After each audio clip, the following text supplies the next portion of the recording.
દાહોદ 18 લાઈવમાં આપનું સ્વાગત છે। જિલ્લા ચૂંટણી અધિકારી યોગેશ નિર્ગુડેના અધ્યક્ષસ્થાને યોજાઈ પત્રકાર પરિષદ। દાહોદ જિલ્લામાં સ્થાનિક સ્વરાજ્યની ચૂંટણી 26મી એપ્રિલે યોજાનાર ચૂંટણી વખતે નાગરિકો 100% મતદાન કરે માટે જિલ્લા વહીવટીતંત્ર દ્વારા અપીલ કરવામાં આવી છે। દાહોદ જિલ્લા સેવા સદન છાપરી ખાતે જિલ્લા કલેક્ટર તેમજ જિલ્લા ચૂંટણી અધિકારી શ્રી યોગેશ નિર્ગુડેની અધ્યક્ષતા હેઠળ પત્રકાર પરિષદ યોજવામાં આવી હતી। આ દરમિયાન જિલ્લા કલેક્ટર તેમજ જિલ્લા ચૂંટણી અધિકારી શ્રી યોગેશ નિર્ગુડે ચોથા સ્તંભ તરીકે એક જવાબદાર પત્રકાર તરીકેની જવાબદારી નિભાવવા અનુરોધ કરતા કહ્યું હતું કે નાગરિકો લોકશાહીના પર્વને અન્ય તહેવારોની જેમ ઉજવે અને 100% મતદાન કરીને લોકશાહીના પાવન પર્વની ઉજવણી કરે। વધુમાં તેમણે ચૂંટણીને લગતી માહિતી આપી હતી અને પત્રકારોને માર્ગદર્શન પૂરું પાડ્યું હતું। જિલ્લા પોલીસ અધિક્ષક રવિરાજસિંહ જાડેજાએ કહ્યું હતું કે કાયદો અને વ્યવસ્થા જળવાઈ રહે હેતુથી ટેકનોલોજીનો પણ ઉપયોગ કરવામાં આવશે। શાંતિપૂર્ણ વાતાવરણમાં મતદાન થાય અને લોકો નિર્ભય બનીને મતદાન કરી શકે માટે જિલ્લા પોલીસ સજ્જ છે।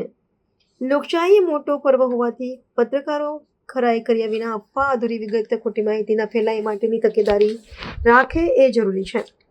આ અવસરે પત્રકારો અને અધિકારીઓ સાથે સંવાદ કરવામાં આવ્યો હતો। આ પત્રકાર પરિષદમાં નિવાસી અધિક કલેક્ટર શ્રી જેમ રાવલ, નાયબ માહિતી નિયામક શ્રી રાજકુમાર જેઠવા, ચૂંટણી અધિકારી, કર્મચારીઓ તેમજ પત્રકારો ઉપસ્થિત રહ્યા હતા।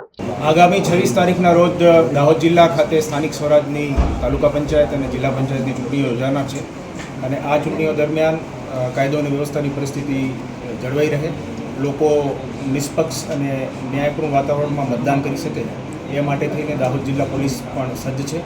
ચૂંટણીના દિવસે લગભગ 5000થી વધારે જુદા જુદા પોલીસ કર્મીઓ, અર્ધલશ્કરી દળ, હોમગાર્ડ, જીઆરડીનો પોલીસ ફોર્સ છે એ ડેપ્લોય કરવામાં આવશે। અત્યાર સુધી દાહોદ જિલ્લામાં કોન્ફિડન્સ બિલ્ડિંગ મેજર્સ, ડિફરન્સના જુદા જુદા સ્ટેપ્સ અને એરિયા ડોમિનેશન, ફૂડ પેટ્રોલિંગ, લોકોમાં અવેરનેસ, આ બધાના માટેના પ્રયાસો દાહોદ જિલ્લા પોલીસ દ્વારા કરવામાં આવ્યા છે। ચૂંટણીના દિવસે બૂથ પરના ડિપ્લોયમેન્ટ સિવાય પણ quick response team, striking force, local crime branch, special operation groups, આ બધા પણ કાર્યરત રહેશે। સાથે સાથે દાહોદ જિલ્લા પોલીસ દ્વારા ટેકનોલોજીનો પણ ઉપયોગ કરવામાં આવશે। એમાં ડ્રોન કેમેરાસ, અમારા વિશ્વાસ પ્રોજેક્ટ અંતર્ગતના સીસીટીવી કેમેરાસનું નેટવર્ક અને જે સ્કૂલ્સ અને જે પણ શહેરો છે ત્યાં જે બીજા સીસીટીવી કેમેરાના નેટવર્ક છે એ બધાનો પણ ઉપયોગ કરવામાં આવશે। આધુનિક વ્હીકલો, રાયોટ કંટ્રોલિંગના વ્હીકલોનો પણ ઉપયોગ કરવામાં આવશે। દાહોદ જિલ્લા પોલીસ દ્વારા જુદી જુદી મોબ ડ્રીલ્સ, એન્ટી રાયોટ ડ્રીલ્સ, ફાયરિંગની ડ્રીલ્સ, આ બધી ડ્રીલ્સ પણ કરવામાં આવી છે। ઓવરઓલ દાહોદ જિલ્લા પોલીસ આ ચૂંટણીઓને લઈને સંપૂર્ણ રીતે સજ્જ છે અને મને વિશ્વાસ છે કે 26 તારીખના રોજ મતદાન ખૂબ જ શાંતિપૂર્ણ વાતાવરણમાં પૂરું થશે અને વધુમાં વધુ લોકો પોતાના મતદાનનો જે પવિત્ર ફરજ છે એ નિભાવે અને આગળ આવે એ માટેથી દાહોદ જિલ્લા પોલીસ દ્વારા અપીલ કરવામાં આવે છે। Thank you. 26મી એપ્રિલના દિવસે દાહોદ જિલ્લામાં તાલુકા પંચાયત, જિલ્લા પંચાયત અને દાહોદ નગરપાલિકા માટે ચૂંટણી યોજવા માટે જઈ રહી છે।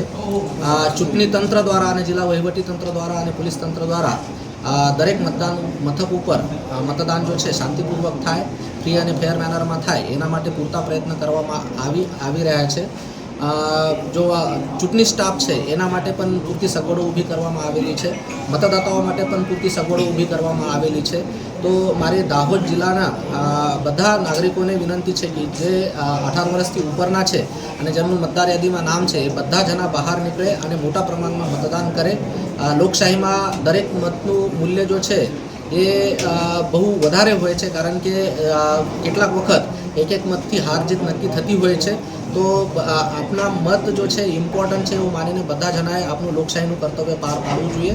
મતદાન એ આપનું સૌથી ઇમ્પોર્ટન્ટ અધિકાર છે, કર્તવ્ય છે, એ પાર પાડવા માટે હું દાહોદ જિલ્લાની જનતાને વિનંતી કરું છું।